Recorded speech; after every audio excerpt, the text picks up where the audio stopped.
إن الحمد لله نحمده ونستعينه ونستهديه ونستغفره ونتوب إليه ونتوكل عليه. يا ربنا لك الحمد كما ينبغي لجلال وجهك الكريم وعظيم سلطانك.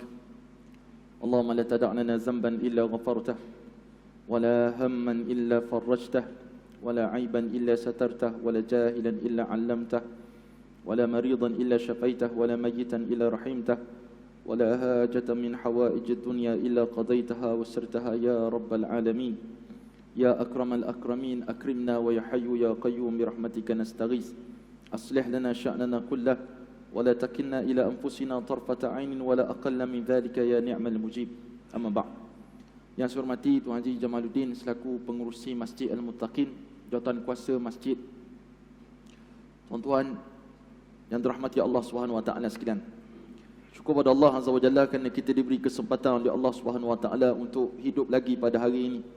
Sehari lagi Allah Subhanahu wa taala bagi peluang kepada kita untuk menambah amal dan untuk menghapuskan dosa-dosa yang kita lakukan semalam dan sebelum-sebelum ini.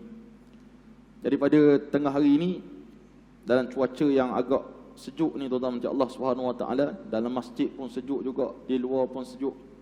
Ini nikmat daripada Allah Subhanahu wa taala yang Allah berikan kepada kita. Maka Allah suruh kita bersyukur, mengucapkan kalimah alhamdulillah. Segala puji bagi Allah Subhanahu wa taala ala kulli halin wa fi kulli hal. Baik, jadi pada tengah hari ini saya nak membaca beberapa hadis Nabi kita Muhammad sallallahu alaihi wasallam. Hadis ini saya petik daripada sebuah buku yang sangat menarik susunan hadisnya. Hadis itu disusun mengikut huruf awalan. Kalau hadis itu bermula dengan huruf alif, maka jika semua hadis itu semua bermula dengan alif belaka. Kalau ba, semua bermula dengan ba. Jadi tuan-tuan Allah Subhanahu wa taala sekalian, di sini ada beberapa hadis Nabi sallallahu alaihi wasallam yang boleh kita ambil istifadah hadis ini. Dan kita lihat keterangan-keterangan yang disebut oleh para ulama kepada kita. Hadis kita tak boleh ambil sebiji itu dan kita amalkan tanpa ditafsirkan oleh para ulama. Dan kita hanya nakalkan saja pandangan ulama untuk kita bersama ambil istifadahnya insya-Allah. Bismillahirrahmanirrahim. Hadis daripada Sayyidina Jabir radhiyallahu anhu, atani qala Rasul sallallahu alaihi wasallam, atani Jibril, datang kepada aku Jibril. Kepada siapa? Kepada Rasulullah sallallahu alaihi wasallam. Faqala, maka berkata Sayyidina Jibril alaihi salam kepada Rasulullah, ya Muhammad, wahai Muhammad sallallahu alaihi wasallam, ish ma syi'ta, hiduplah mu dekat dunia ni, ma syi'ta, ikut sekehendak kamu. Ni Nabi sebut, Sayyidina Jibril pesan kepada dia, wahai Muhammad sallallahu alaihi wasallam, kamu nak hidup, hiduplah sekehendak kamu. Bahasa Inggerisnya up to you lah, ma syi'ta ni up to you lah. Ikut suka kamu. Kamu nak hidup macam mana? Fa innaka mayyitun, tapi ingat satu masa nanti kamu akan jadi mayat ataupun kamu akan mati. Dia suruh kita hidup ikut suka kita, tapi diberi peringatan kamu lepas ni akan mati. Perbezaan kita orang Islam dengan orang bukan Islam. Orang Islam akidahnya kita telah ditekankan bahawa selepas kita hidup ni adanya satu lagi kehidupan namanya alam barzakh. Yang kok mana pun kita pasti akan pergi. Sihat setakat mana pun, kuat setara mana kita ni, gagahnya kita, jaga kesihatannya kita, medical check up 3 bulan sekali kita pergi KPJ, hospital besar. Kita makan suplemen yang terbaik di dunia. Kalau ada tongkat, segala tongkat kita makan. Macam Allah Subhanahu wa taala nak menunjukkan kita supaya hidup lama. Boleh? Ish ma syi'ta, ikut suka kamu. Kamu nak hidup macam mana? Tapi ingat, fa innaka mayyitun, maka kita ditanamkan akidah kita akan mati. Bila mati kita berpindah daripada alam yang seronok ni, yang kita panggil alam dunia ni, kepada alam yang lebih panjang tempatnya, namanya barzakh. Tempatnya di mana? Landing kita dalam kubur. Daripada rumah yang tersegam indah, besar sungguh, mewah sungguh, canggih sungguh, hebat sungguh, kita akan berpindah kepada satu alam yang semuanya sama. Tak kira apa pangkat tuan-tuan, di situlah tempat kita tuan-tuan Allah Subhanahu Wa Taala. Tak ada pula rekod yang menulis bila seorang tu berstatus tinggi, maka dia akan dapat ruang kubur yang luas untuk dia. Tak ada. Kalau kamu yang rendah, sempit. Tak, sama. Kita ingat waktu almarhum mantan yang di-Pertuan Agong, Tuanku Abdul Halim Muazzam Shah. Waktu tuanku meninggal dunia, tuan-tuan Allah, daripada Istana Anak Bukit di Arak, tuanku, live TV3, TV1. Kita tengok daripada Istana Anak Bukit ke perkuburan Diraja Langgar. Nama tempat dia. Di Kota Baru pun ada perkuburan Langgar, di Kedah pun ada. Ditunjuk kepada kita tuan-tuan Allah Subhanahu Wa Taala tempat dimakamkan tuanku. Bersatulah tuan-tuan Allah Subhanahu Wa Taala, tak ada besar, tak ada perbezaan. Kecuali mereka tempat khas, sebab tempat diraja, maka kita di Taman Meru, di Jalan Kuala Kangsar. Kalau kampung saya di Baluk, di Baluk. Di situlah tempat kita.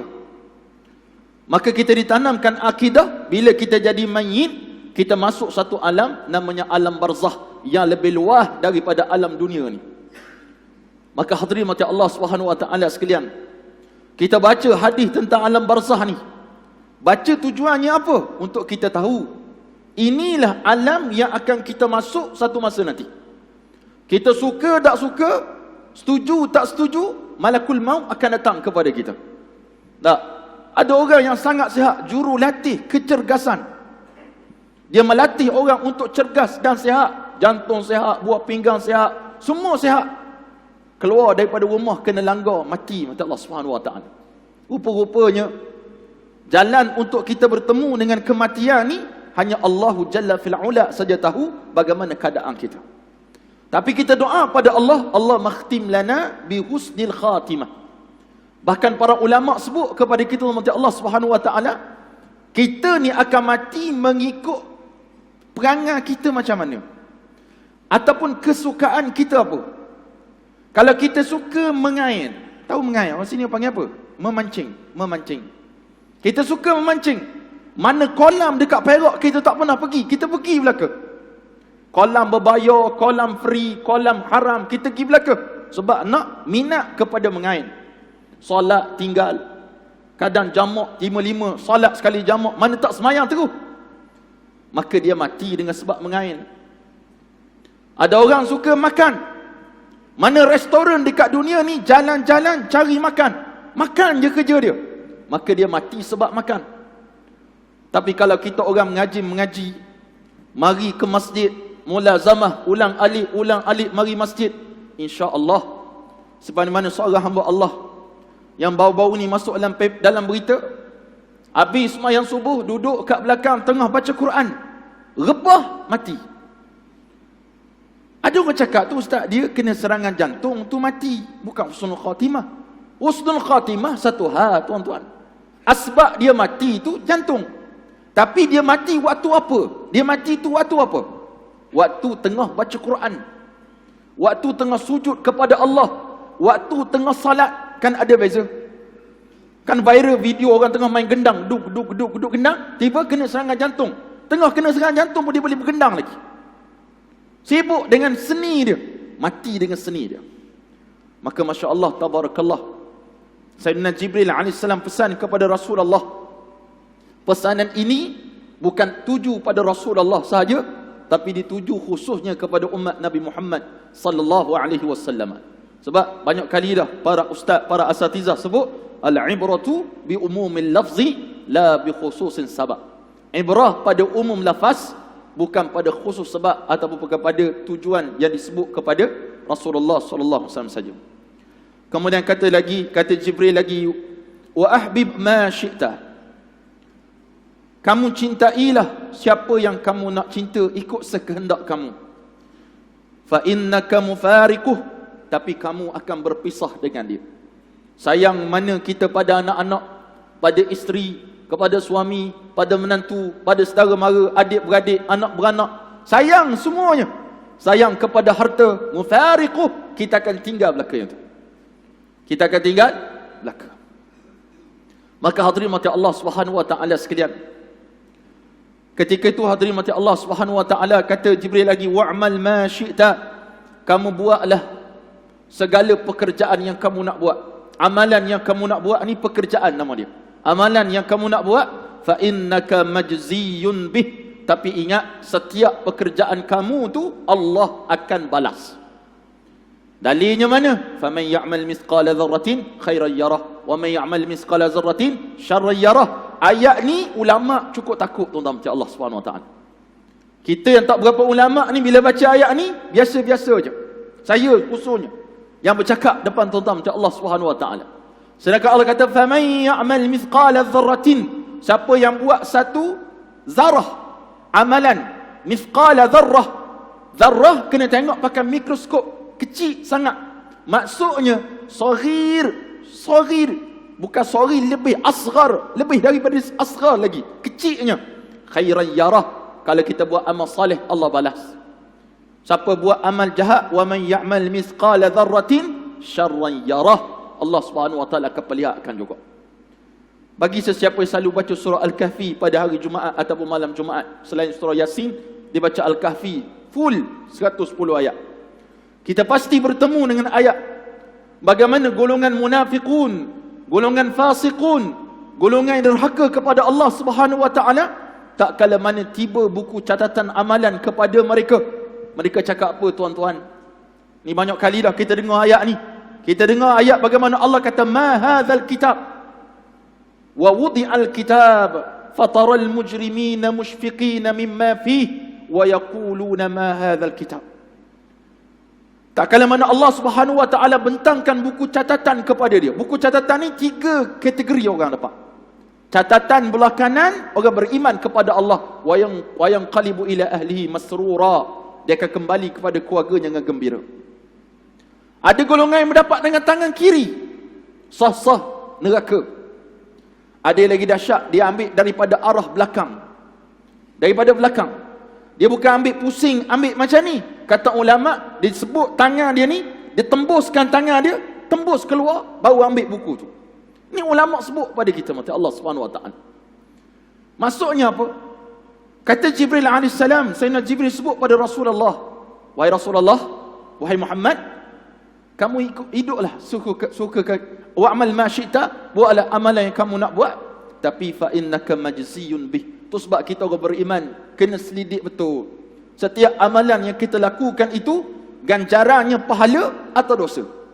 Pahala atau dosa. Kalau pahala, walhamdulillah. Kalau dosa, wal a'yadhu billah. Istighfar kepada Allah. Ittabi' sayyi'atal hasanah, ikutilah keburukan yang kita lakukan dengan kebaikan. Tamhuha, akan menghapuskan kejahatan tersebut. Wa'lam, dan ketahuilah wahai Muhammad sallallahu alaihi wasallam, anna syarafal mu'mini qiyamuhu bil lail. Dia kata kemuliaan seorang mukmin itu dia boleh bangun pada waktu malam. Qiyamul lail, bangun pada waktu malam. Kata almarhum Datuk Ishaq Qamus rahimahullahu taala rahmatan wasi'ah, seorang pendakwah tersohor di Malaysia, meninggal dunia. Para ulama semakin hari semakin tak ada dah, tuan-tuan macam Allah Subhanahu wa taala.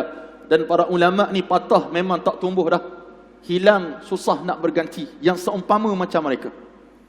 Dia sebut sekurang-kurangnya bangun malam, bangun walaupun sekejap, malas setakat mana pun bangun, dia kata. Walaupun kamu semayang 1 rakaat je, itu cukup malas, tu paling malas sekali. Kalau ada malas lagi selepas tu, kata ulama, bangun sekejap dan doakan. Doa, minta doa. Rabbi fili warhamni wajburni warfa'ni. Ikut tuan-tuan nak baca apa? Paling kurang berdoa. Berdoa pun malas juga. Ikut suka mulah. Ma syi'tum, ikut suka kamu. Bangun tidur sekejap, tuan-tuan macam Allah. Kita ada kecil mani, kena pergi kencing. Kalau tidak, nanya kita. Kena kencing. Ataupun sejuk sangat macam malam ni, macam malam tadi, tutup aircon, slowkan kipas.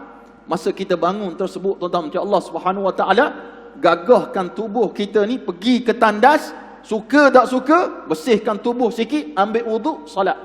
Alal aqal 1 rakaat. Alal aqal 1 rakaat. Kata almarhum Ustaz Ismail Kamus, dia kata apa? Kalau solat wajib ni memang wajib kita buat. Memang wajib kita buat. Sebab Allah suruh kita buat. Kalau tak buat masuk neraka. Yang dipanggil mujahadah, berlawan dengan nafsu ni solat mana? Dia kata solat sunat itulah yang dikata mujahadah. Yang kita sibuk assalamualaikum, assalamualaikum, orang lain berdoa, kita cabut lagi. Dia kata mujahadah sebenarnya apa dia? Musmayang qabliyah ba'diyah. Apatah lagi dengan salat malam. Dia kata salat malam ni boleh menghidupkan, mencahayakan kubur kita satu masa nanti. TMB tak ada supply elektrik dalam kubur kita, tuan-tuan. Atas kubur ya. Ada setengah anak-anak yang senang, dia buat tenaga solar. Lampu atas kubur ayah dia. Tak ada manfaat langsung. Allah SWT. Itulah bid'ah. Tak ada manfaat. Tapi kalau nak sinarkan kubur sebab nak tanah orang, silakan. Tapi kalau sekadar nak sinarkan kubur mak kita dengan cahaya solar tu, tak ada manfaat. Bahkan kita ambil hak orang lain, tanah untuk kita bina benda tersebut. Tak boleh. Maka hadirin Allah, dia kata apa? Nak terangi kubur kita ni dengan bangun pada waktu malam. Waktu malam ni gelap. Waktu malam ni gelap, orang lain tak nampak, orang lain tak tahu. Nak riak kat siapa itu tuan-tuan Allah pada waktu tu? Takkan nak riak dengan isteri. Takkan nak riak dengan suami. Kita bangun pada waktu malam, kata almarhum Datuk Ismail Kamus, kita bangun salat alal aqal 1 rakaat. Tak, alal aqal 1 rakaat. Dan qiyamul lail juga terkenal dengan membaca Al-Quran pada waktu malam. Bahkan dalam hadis dari riwayat Al-Imam Bukhari dan Muslim, wa rajulun dzakarallaha khaliyan fafadat 'ainah. Ada orang yang ketujuh yang Nabi sebut, seseorang yang bangun pada waktu malam, yang zakarallah, dia ingat kepada Allah. Minta maaf. Zakarallah, ingat kepada Allah. Khalian, waktu sunyi. Khalian, waktu sunyi. Orang tak ada. Bukan tengah-tengah ramai ni, dia duduk menangis. Tak. Seorang-seorang. Maka yang paling sesuai tuan-tuan macam Allah Subhanahu Wa Taala, waktu malam yang seorang-seorang kita berada. Kadang-kadang kalau kita drive seorang pun betul juga termasuk dalam hadis tersebut. Kita duduk seorang-seorang pun termasuk dalam umum hadis tersebut. Fafatat 'ainah, dia mengalirkan air mata keinsafan atas dosa-dosa yang dia telah lakukan. Dan kita pula banyak dosa, maka kena keraklah tuan-tuan macam Allah Subhanahu Wa Taala menangisi segala kesilapan yang kita lakukan. Maka kata Jibril alaihissalam, wa'lam anna syarafal mu'mini qiyamuhu bil-lail. Ketahuilah wahai Muhammad sallallahu alaihi wasallam, kemuliaan seorang mukmin itu dia boleh bangun ataupun dia bangun pada waktu malam. Wa 'izzahu istighna'uhu 'anil nasi, dan tentang Allah Subhanahu Wa Taala dan kebesaran kehebatan seorang mukmin itu juga, maka dia berlepas diri daripada mengharap kepada manusia. Kata ulama yang menafsirkan hadis ini, iaitu yang bukan berkeperluan. Tak ada keperluan, tak perlu kita harap pada manusia tuan-tuan macam Allah Subhanahu Wa Taala sekalian. Kita harap kepada Allah Azza wa Jalla. Baik. Habis satu hadis. Kemudian kata Nabi SAW lagi, riwayat daripada Imam Tirmizi dan An-Nasa'i dan Imam Muslim, Tirmizi dan Nasa'i. Dia kata apa? Atani atin min Rabbi fa akhbarani. Dia kata telah datang kepada aku seorang yang datang daripada Allah Subhanahu Wa Taala, iaitu malaikat, datang bertemu dengan Rasulullah. Maka kata dia, fa akhbarani, dan orang itu berkata kepada aku, ataupun malaikat itu khabarkan kepada aku, annahu man mata min ummati, bahwasanya siapa yang mati daripada umatku, kata Rasulullah sallallahu alaihi wasallam, la yusyriku billah, dia tidak mensyirikkan Allah, tidak menyengutukan Allah. Satu, syai'an, dengan sesuatu pun, dakhalal jannah, dia akan masuk syurga. Qala, maka bersabda Rasulullah, faqultu, maka aku berkata. Kata pada siapa? Kata kepada Rasul ataupun pesuruh ataupun wakil daripada Allah tadi. Wa in zana wa in saraqa, walaupun dia berzina, walaupun dia mencuri.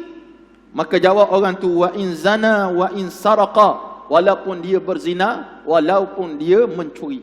Maksudnya, kata hadis ni, kita ni kalau banyak melakukan dosa pun, sekalipun dosa besar, selain tidak syirik kepada Allah, satu masa nanti akan masuk syurga Allah Subhanahu Wa Taala.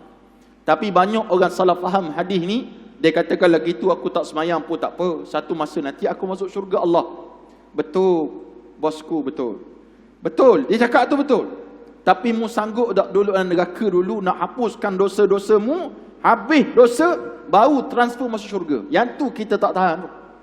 Kita nak kalau boleh masuk syurga direct pada Allah Subhanahu Wa Taala tanpa perlu kita transit dalam neraka dulu, dibaham, dibakar, baru kita masuk dalam syurga Allah Subhanahu Wa Taala. Dalam kitab Bahrul Mazi ada sebut hadis riwayat Imam Tirmizi juga tentang golongan-golongan orang yang akhir masuk syurga Allah Subhanahu Wa Taala. Bila orang yang masuk syurga Allah Subhanahu Wa Taala, mereka ni ada daripada golongan Jahannamiyun. Memang penuh transit dalam neraka Jahannam. Bila habis dosa dia, dikeluarkan daripada neraka Allah Subhanahu Wa Taala. Dan muka dia ni berjelaga, kesan daripada dibakar lama. Maka tuan-tuan macam Allah Subhanahu Wa Taala sekalian, kita tak nak jadi macam itulah. Kita harap satu masa nanti bila habis dihisap oleh Allah Subhanahu Wa Taala, kita dapat masuk direct dalam syurga Allah tanpa perlu bertemu dengan apa yang dikatakan azab neraka Allah Subhanahu Wa Taala. Baik, itu beberapa hadis Nabi SAW yang saya sebut kepada tuan-tuan. Baik, kemudian saya nak lompat. Buku ni banyak baca dah ni. Saya lompat kepada huruf Sad sebab sini beberapa hadis yang menarik untuk perhatian tuan-tuan pada tengah hari insya-Allah. Baik, kita lompat pada satu isu hutang. Isu hutang. Kalau kita berhutang dengan orang, dengar betul-betul hadis. Dua hadis. Bukan setakat dengan orang, dengan kerajaan ke, dengan tekun ke, tenok dan sebagainya. Tuan-tuan kalau tak bayar, dengar hadis ni. Nabi kata apa? Sahibud dain. Orang yang berhutang. Orang yang berhutang. Berhutang sini maksudnya dia tak bayar. Bukan berhutang tak boleh. Nabi pun berhutang. Tak. Berhutang boleh, tapi kena bayar.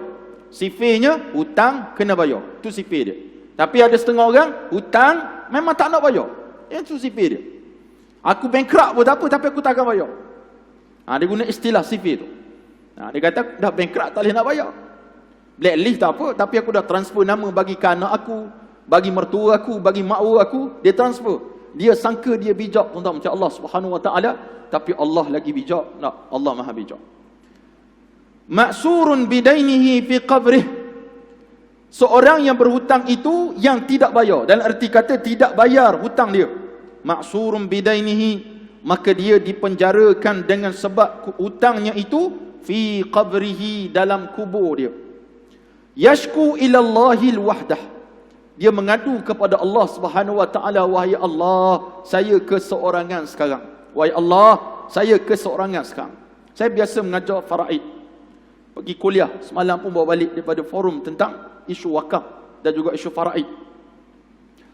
Kita sebut isu yang paling besar, salah satu yang ahli waris yang tak buat, ialah salah satunya dia gagal nak bayar hutang orang tua dia. Dengan alasan kalau kami bayar hutang, kami dapat apa? Itu alasan dia. Bro, kita kata, faraid ataupun harta pusaka ni bonus. Bonus. Bukan semua orang boleh dapat bonus. Tak ada. Ada setengah syarikat boleh bayar bonus. Dapatlah pekerjanya bonus. Ada setengah syarikat tak bayar bonus. Tak dapatlah bonus. Ada setengah orang bila orang tua dia mati, dia banyak dapat duit. Jutaan ringgit. Rumah, bungalow, tanah. Macam-macam dapat. Lembu, kambing, itik. Semua dapat.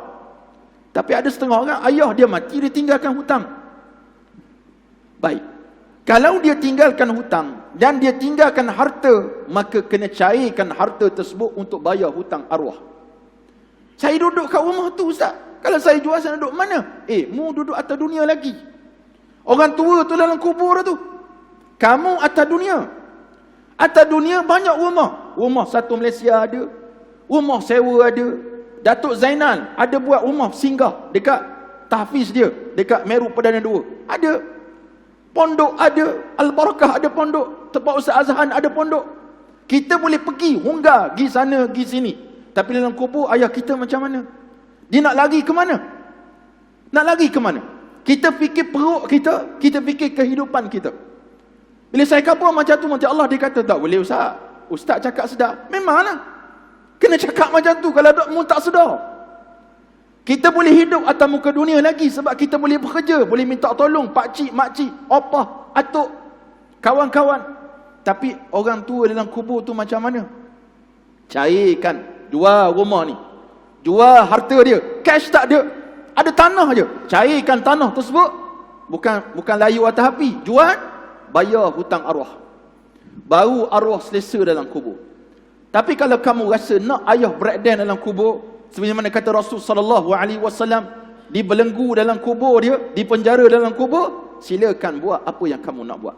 Tapi ingat, pepatah orang Manjui kata, what you give, you get back. Apa mu buat, mu akan dapat balik.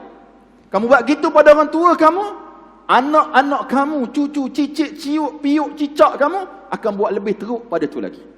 Kita pesan gitulah. Dia pun balik dengan penuh keinsafan lah. Dia kena khabar gitu sekali mata Allah Subhanahu Wa Taala. Kadang-kadang orang tak sedar. Kadang-kadang dah kaya sangat dah, tapi sibuk dengan harta orang tua dia. Dengan seolah-olah dia tu seorang yang papa kedana, tanpa tak ada harta langsung, sampai mengharap begitu sekali, sampai tak sanggup nak bayar hutang ayah dia sekali. Hadis yang kedua tentang orang yang berat nak bayar hutang. Dari lepas ni tuan-tuan macam Allah SWT, kalau berhutang, WhatsApp kawan kita tu. Mak, aku hutang 14 tahun dah. Hari ni baru aku dapat hadis bahawa kalau aku mati tak bayar hutang kamu, nanya aku mak, nanya. Jadi aku nak bayar hutang. Kena khabar tuan-tuan macam Allah SWT. Hutang perlu dibayar walaupun pemiutang tak minta dengan kita. Kata Nabi, sahibud dain maghlulun. Orang yang berhutang, maghlulun, dibelenggukan. Apa dia? Tangan dia tu kena ikat. Ni, orang tua, mak ayah, adik-beradik, diikat. Maka kata Nabi SAW, tidak akan dibebaskan. Tiada yang dapat membebaskan dia, illa qada'u dainih.